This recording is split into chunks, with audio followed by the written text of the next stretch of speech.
Part 5 ini adalah bagian terakhir dari Chong Afi Mansion. Saya mau cerita tentang dia. Dia lahir tahun 1860 dengan nama Chong Fong Nam di Meixian District, Guangdong, Cina.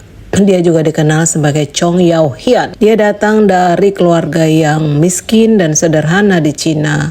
Dia bahkan tidak menyelesaikan sekolahnya, sehingga dia dan saudaranya Chong Yong Hian membantu keluarganya di toko keluarga. Pada umur 17 tahun, Chong Afi mengikuti jejak saudaranya dan datang ke Labuan Deli di Sumatera, Hindia Belanda waktu itu ya. Chong Yong Hian sudah cukup mapan di Medan pada saat itu. Kedua bersaudara ini sangat sukses dalam bisnis mereka.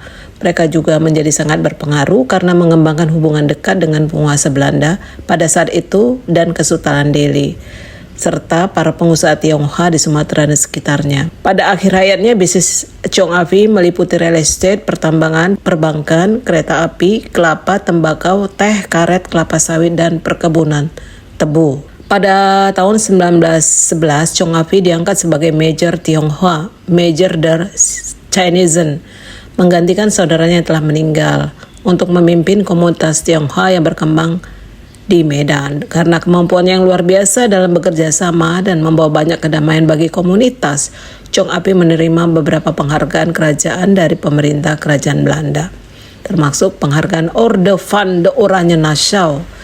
Ia juga merupakan pendiri Koninklijk Instituut voor de Tropen. Dalam perannya sebagai Major Tionghoa, Chong Afi bukan hanya sebagai pemimpin yang bijaksana, tetapi juga seorang yang murah hati.